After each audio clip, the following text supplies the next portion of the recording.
Hello, and welcome to another edition of AppSec Decoded. I'm Taylor Armerding, security advocate with the Synopsys Software Integrity Group.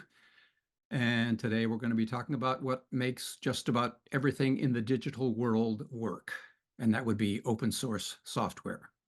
The Synopsys Cybersecurity Research Center released its 9th annual Open Source Security and Risk Analysis Report, otherwise known by the acronym OSSRA, OSSRA, which you can get for free just by going to synopsys.com. And joining me to talk about it is one of our go-to experts, Mike McGuire, Senior Software Solutions Manager with the Synopsys Software Integrity Group. So Mike, thanks very much for being here. So let's start it all at a high level. The OSSRA has been, as we said, it's on its 9th iteration now, which means it's approaching middle school age. So talk about what do you think are the most significant findings or takeaways from this year's report? I think the most significant findings from this report, from all the past reports, and most likely for all the future reports, at the baseline level is going to be the prevalence of open source software in modern applications, right? So 96% of the code bases that we analyzed had open source, and 77% of all of the code that we analyzed, all the source files that we analyzed, originated from open source. So the way I like to put it is, if you took all the source code that we looked at and pasted it in one document, 77% of those lines of code came from some sort of open source project.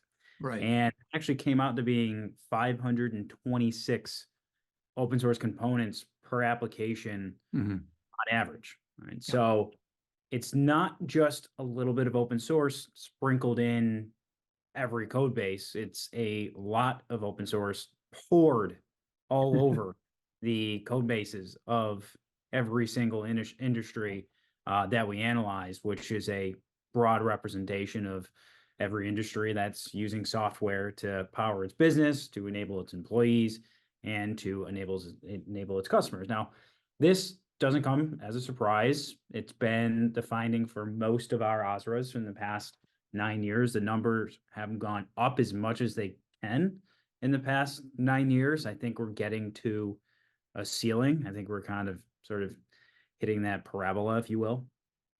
And the reason is simple, and I think a lot of folks watching this episode are going to know, is open source very well supports innovation. It very well supports the development velocity that the market demands today out of software vendors and out of companies that just use software to, again, enable their employees and customers. So Synopsys, we are a software vendor. Yep.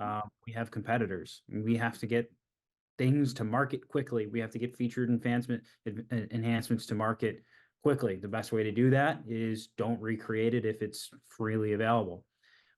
If you take a company that's not a software vendor like Netflix, they also have competitors, even more today than yesterday and the year prior. Every day a new streaming service pops up, and the viewers, me and you, we demand a better experience. We demand faster streaming. And again, if what can enable that can be found in open source, then it's going to be used because it gets it into our hands quicker, which is, of course, what we demand. Everything at the push of a button. We got a really interesting one here. I don't think in past reports we've seen something like this. This year's OSSRA report noted that 8 of the top 10 most common vulnerabilities, software vulnerabilities, can be traced back to one so-called pillar CWE. CWE stands for Common Weakness Enumeration, and it's labeled CWE-707. So if you're watching this, you might want to write that down. But it concerns security requirements that aren't being met before data is read from an upstream component or is sent to a downstream component. So help us out, explain that. What's so concerning about this data being read, and why do so many developers apparently struggle with this concept? What this means is, as you said, user input is user input, right? I want to highlight that. Okay. User input is being read and it's being used to execute tasks. Yes. Now, this sounds pretty natural. It's like, sure, what's wrong with that? Well, the issue is when it comes in, it's not checked or sanitized. So Okay. since this input is not properly sanitized or escaped, then it has the ability to manipulate otherwise trustworthy hosts into performing malicious tasks. So the end target of most, say, cross-site scripting attacks, which is associated to this CWE, Mm-hmm. the end target of most of these isn't the host itself. It's other users of the same web application, right? So Okay. once that malicious code or malicious script is injected, then it can be used to steal credentials and sensitive information, session cookies, and so forth. So that's a crash course sort of on data sanitization. Now, why are these so common? And why are they so common recently? Now, that's because of the rise and the prevalence of web applications. Mm. So every company is a software company, Mm-hmm. and a lot of companies are enabling their users and their customers online, right? Banks, e-commerce, streaming platforms, your local grocery store, they're all online. Yep. And when you do have this web application, you are taking user input. And since it's a world wide web, you have the ability to traverse down to the host and then back to another user, right? Which is why this is such a prevalent issue. Now, these vulnerabilities are everywhere. It doesn't make them all super, super serious, but when they are serious, then they are really, really serious, right? Yeah. I know Yeah. that, Right. that's kind of a silly way to put it, but it's a very simple way to put it. Now, these are very easy to introduce, but they're hard to discover. So Okay. a lot of developers, they use open source components that take input. Mm-hmm. So they see that and they just assume it probably does the sanitization too, but a lot of times that's wrong. All So I right. think that's why we're seeing it so often. Okay. Last question here. We cannot escape this this little talk without getting into what everybody's been talking about and debating for the past 15 months since the release of ChatGPT, and that is, of course, AI, artificial intelligence. And as the report notes, AI can be helpful in generating code at blinding speed, but using it comes with some pretty serious risks. I sort of like to think of it as you are what you eat, and in this case, you are what you've been fed, I suppose. I like that. And so if you're going to use it, but because everything that you get back from it is stuff that's been put into it already, right? If you're going to use it, what precautions should you take? And along with that, can you explain or just talk a little bit about so-called snippet analysis? What is it and why is it important? I would say starting at a 1,000 foot level here, treat AI code generation tools like junior developers. Yeah. Now, Okay. before pitchforks come out here, um, I was a junior developer at one point in time. Uh-huh. Uh, I caught my teeth as a developer. As a matter of fact, my skill set, if you were to put me back into software development, would probably still be that of a junior developer. So just want to put that there. And Mhm. I'm using my experience to kind of come up with that analogy. Right. Why? Because we do things like we copy algorithms from Stack Overflow and we paste them into our applications without license context. Or we're writing custom code and they have things like cross-site scripting weaknesses in them, right? Right. Hmm. Little allusion to our last question there. Hmm. Now, this is similar to what these AI coding tools can be doing. They're training their data sets using open source software. Yep. So when a block of code is generated automatically or by AI, that block of code may have character by character code from an open source project, but it's not bringing in the entire project.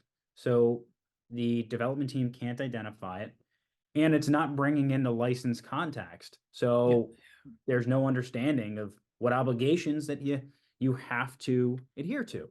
Now, just because if you think about it from like speech writing, just because I take a couple sentences from a famous person's speech and put it into mine, I'm still plagiarizing, right? It's still part Yep. of just because I didn't take it in its entirety, right? But I'm still plagiarizing. So Yeah. Yeah. because you take a little bit, you still are subject to the IP and the license obligations of the code that is generated. We've ran Yes. some tests here at Synopsys. We generated some code, some AI generated code, and we were able to match it back to the original open source project. And that original open source project had a GPL license, which is a very restricted license. Yep. So how we used that in production and distributed that software, we could have gotten in trouble. Yep. Now, how we identified this was using snippet analysis. And snippet analysis is kind of self-explanatory, right? It's a line-by-line analysis of source code. It'll take those line by line, and it's going to try to match it back to a database of known open source projects and known open source code.